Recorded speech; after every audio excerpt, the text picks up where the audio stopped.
Bonjour à tous, j'espère que vous allez bien. Donc là, on voit que les marchés explosent après le rapport NFP. Donc le marché réagit avec une forte volatilité après la publication des chiffres du rapport NFP. Ce dernier montre des chiffres beaucoup plus faibles que prévu, soulignant une faiblesse dans le marché de l'emploi américain. Le rapport NFP s'affiche avec une valeur de 175 000 emplois contre 243 000 de prévu, soit une baisse importante par rapport à la dernière publication qui affichait un chiffre de 315 000. Le taux de chômage a également grimpé vers 3,9%, alors que les prévisions tablaient sur une valeur de 2,8%. Cette donnée revêt une grande importance après les commentaires de Jérôme Powell lors de son intervention mercredi. Il a souligné l'importance des deux mandats de la Fed, notamment l'inflation et l'emploi. C'est les deux choses qu'il souhaite contrôler. Il a dit qu'un marché de l'emploi plus faible pourrait donc affecter les démarches de la Banque centrale. Pourquoi affecter les démarches de la Banque centrale? Parce que si on a un marché de l'emploi qui est faible, ça veut dire que la Banque centrale devra augmenter ses taux d'intérêt. Non, plutôt baisser ses taux d'intérêt, c'est l'inverse. D'ailleurs, je vais vous montrer tout à l'heure sur les graphiques les différentes augmentations des taux d'intérêt et les baisses d'un taux d'intérêt qu'il y a eu au cours de cette année 2024. Dans ce sens, les attentes du marché concernant les baisses de taux ont de nouveau changé. Donc voilà. En fait, le marché, il est en attente pour savoir est-ce que la Fed allait augmenter les taux d'intérêt ou est-ce que la Fed allait baisser les taux d'intérêt.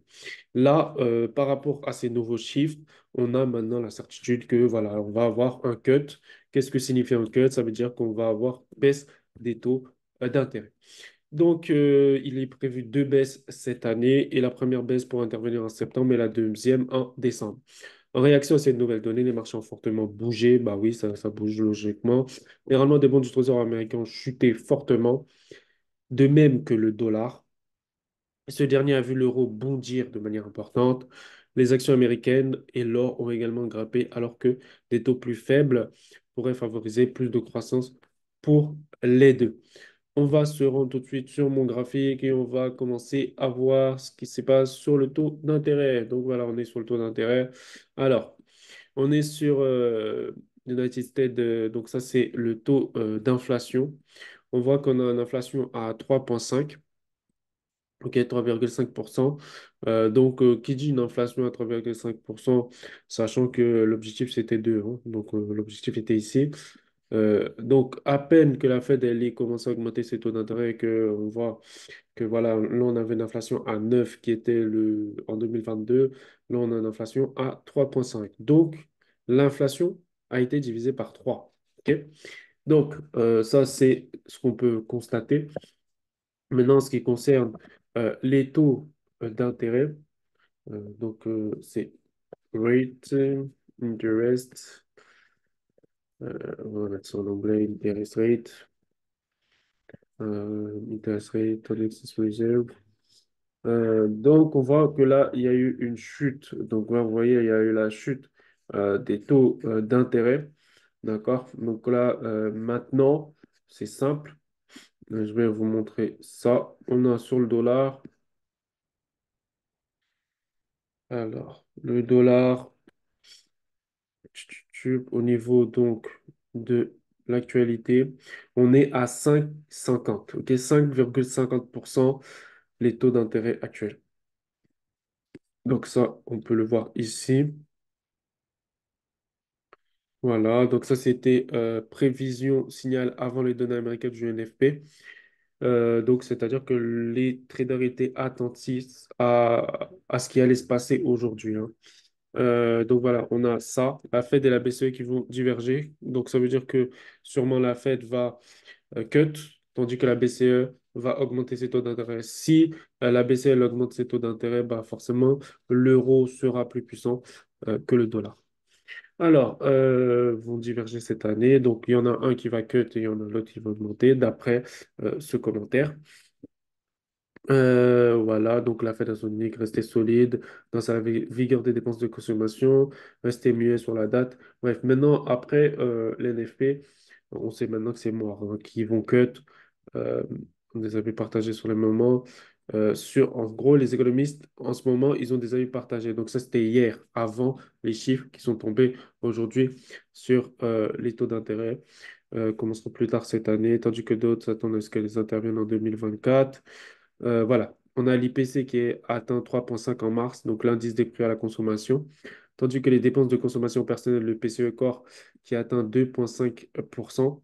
Ces chiffres signifient que l'inflation a cessé de baisser. Donc en gros, l'inflation a arrêté de baisser et qu'il faudra peut-être plus de temps avant d'atteindre l'objectif de 2% de la Fed. Donc comme je vous ai montré, l'objectif de la Fed, c'est d'atteindre 2% d'inflation.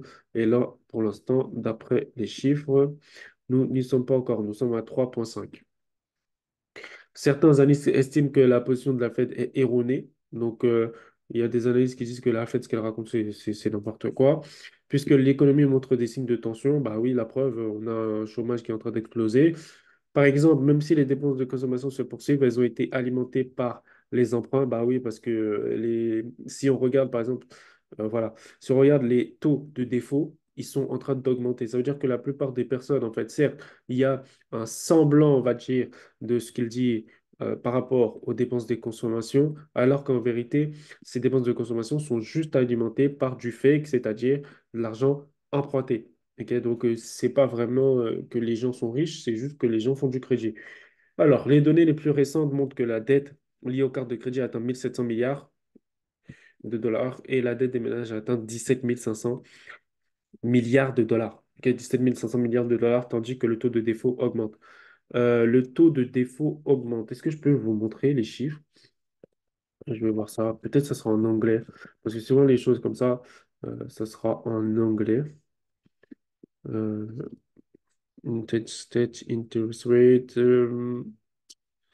Normalement, des fois, c'est défaut swap, quelque chose comme ça. Défaut, défaut. Euh, je sais que c'est défaut swap. Après, si je le trouve pas, c'est pas grave.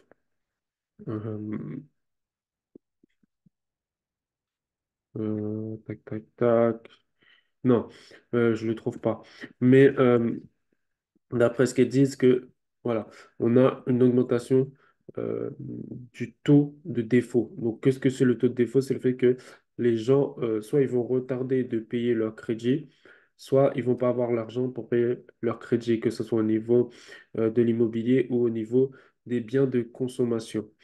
Donc, c'est assez grave ce qui se passe en ce moment. C'est-à-dire qu'on a une Fed qui va cut ses taux d'intérêt euh, parce que tout simplement, en fait, euh, le monde a changé. Quand je dis que le monde a changé, c'est quoi? C'est-à-dire les styles de consommation ont totalement changé. Et aujourd'hui, on peut voir que les gens sont prêts, en fait, à s'endetter pour juste consommer, tellement c'est gravissime la situation. C'est-à-dire que, en fait, c'est comme si, euh, genre, tu es tellement pauvre que tu es obligé de t'endetter pour pouvoir consommer. Et ça commence en fait à augmenter en termes de proportion de la population qui commence à faire ça. Donc ça veut dire que vraiment les choses vont très très mal. Mais il y a toujours, on va dire, cet aspect de bulle où, qui laisse penser en fait que les choses vont bien. Par exemple, euh, quand on voit par exemple la vigueur des dépenses de consommation, certes il y a de la consommation, mais la consommation est fake. Donc par rapport à ça, la prévision euro-USD, c'est simple. On va partir sur le graphique tout de suite pour analyser euro-USD. Donc là, on voit que euro-USD, là, on est donc sur des prévisions de un mois. On voit donc que euro-USD est baissier, d'accord, mais bon, on voit qu'il y a un sacré range ici. Donc le marché a du mal à partir dans une direction. Euh, et là, on voit que sur du daily, on a en ce moment un pic sur euro-USD. Je vais partir sur un graphique neutre. Non, celui-ci, c'est pas neutre. Celui-ci, celui-ci va être neutre. OK. Donc, on voit qu'on a un pic sur euro-USD, d'accord, par rapport à cette mèche qui a complètement explosé par rapport à l'NFP. On voit également qu'on est sur un niveau de support, OK, un monthly. En 4 heures, voilà, le prix a complètement cassé en fait cette tendance baissière qu'il y avait ici. Le prix a décidé de la casser, ben voilà, il a cassé ici. Donc on peut s'attendre à ce que le prix revienne chercher des niveaux hauts comme ceci. Voilà, donc voilà, que le prix revienne chercher des niveaux hauts comme ceci, surtout que on va avoir un cut de la Fed. Si on a un cut de la Fed, c'est-à-dire que le dollar déva- le dollar perd en valeur. Et si le dollar perd en valeur, c'est aussi simple que ça. Euro USD monte. Pourquoi? Parce qu'on a vu tout à l'heure qu'il y aura une divergence entre l'euro, donc c'est-à-dire la BCE, et le dollar, puisque le dollar va cut, tandis que la BCE va augmenter ses taux d'intérêt. Et donc, ça donne une direction au marché, ça donne euro USD à l'achat. Donc, maintenant, on va voir un peu ce qui s'est passé sur les Riscon. Alors, sur les Riscon, bah, c'est simple. D'ailleurs, vous avez toutes les annonces que je vous ai montrées juste avant. Euh, Donc, les Riscon, ils sont passés, comment dire, pas les Riscon, excusez-moi. C'est les valeurs, on va dire, volatiles, telles que le Bitcoin, l'or, les indices, etc. Donc, on voit qu'on est en Riscon. Qu'est-ce que le Riscon? Le Riscon, c'est quand on a le Bitcoin, en fait, tout ce qui va être indice, matière première, valeur refuge, qui commence à repartir. OK? Donc là, on a un Riscon. On a eu sur la journée l'explosion, donc ici, on peut voir l'explosion du Bitcoin. OK. Sur du 4 heures, on a cette fameuse zone donc ici qui était la tendance baissière, mais le marché, lorsqu'on parle en daily par exemple, bon, on était déjà dans une très très grosse configuration haussière. Là, on voit quoi? Que le marché vient de nous casser ce support, donc on peut aller chercher les nouveaux points hauts. Les nouveaux points hauts seront à peu près ici, d'accord? Donc le marché vient rechercher ça. Et le marché repart, hein. Je vais vous montrer un truc. Je vais vous montrer quelque chose. Je vais vous montrer juste un retracement des Fibonacci. On prend le point haut, point bas. OK, et je vais effacer l'indicateur. Comme ça, on voit. Là, on voit la zone des 50-38. Donc là, en gros, le marché a fait quoi? Il est venu chercher la 50. Là, il casse la 38. Et là, maintenant, le prochain objectif, c'est 0,0%. OK, donc c'est-à-dire recréer des ATH. OK, recréer un ATH. Les prévisions pour le Bitcoin, ce sera une zone des 83 286 en target et 95 544 en target 2. Moi, je vous le dis, on est passé en risk-on. Risk-on, ça veut dire quoi? Ça veut dire qu'on va avoir tout ce qui va être Bitcoin, les indices, l'or, qui vont repartir à l'achat. OK? Donc, pour l'instant, l'or n'est pas encore reparti à l'achat. Des fois, il a un peu de retard, lui, par rapport aux autres, hein. Ne me demandez pas pourquoi, mais c'est comme ça. Euh, donc, le fait que l'or va repartir à l'achat, il faut commencer tout de suite à choper en fait des supports. Par exemple, on a un support qui est juste ici. Donc là, il faut commencer à choper ce support-là et commencer en fait à surveiller, surtout surveiller le shosh. Qu'est-ce que c'est le shosh? C'est-à-dire que on a cette tendance baissière ici. Commencer à surveiller le change, c'est-à-dire que sur toute cette tendance baissière, on commence à avoir un changement. Donc là, quand par exemple le prix commence à casser ce genre de niveau, ce genre de niveau et ce genre de niveau, ça veut dire qu'on a un changement de tendance. Donc, il faut commencer à surveiller ça. Euh, sur les voilà. Sur les indices, bah, les indices, on a eu une réaction, d'accord? Je vais mettre un trait ici. OK. OK, sur les indices. Donc là, on a eu notre point ici, qui est une zone de support, d'accord, qui est venu également faire office de support. Et là, on voit qu'on commence à avoir un départ de feu, puisque en 4 heures, on est en train de break cette zone. OK.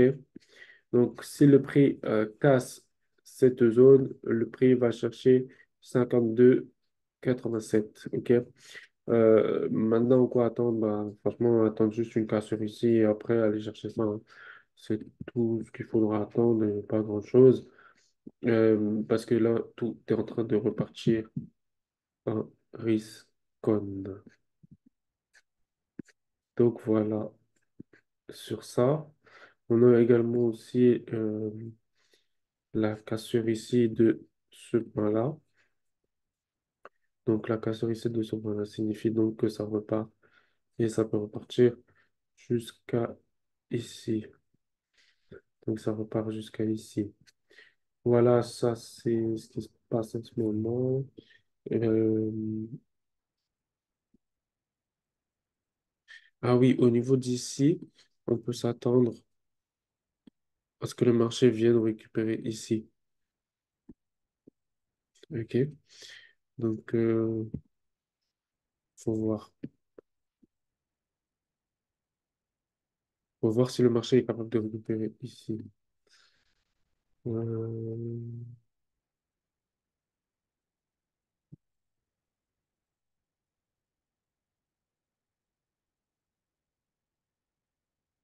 voilà, donc là, c'est l'analyse. Il y a possibilité aussi que le marché euh, nous fasse ça par rapport au support qui est juste ici, qu'il peut pull back et repartir comme ça. OK? Donc, il faut surveiller ça et bien sûr aller chercher le point haut.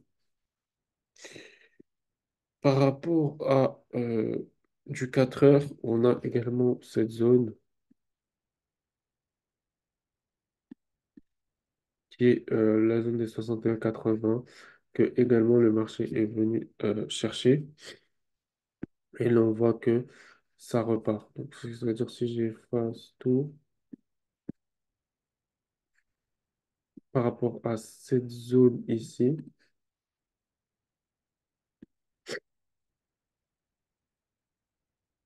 on voit quoi? On voit que le prix a cassé la 61,80, qu'il a cassé la 50 et que là, maintenant, il est en train de repartir. Donc, la plupart des risques, c'est reparti, c'est reparti, c'est reparti. J'espère que vous avez apprécié cette vidéo. N'hésitez pas à vous abonner, liker et commenter. Et si vous souhaitez avoir ma formation gratuite, vous avez juste à mettre en commentaire formation avec votre Telegram et je vais vous l'envoyer.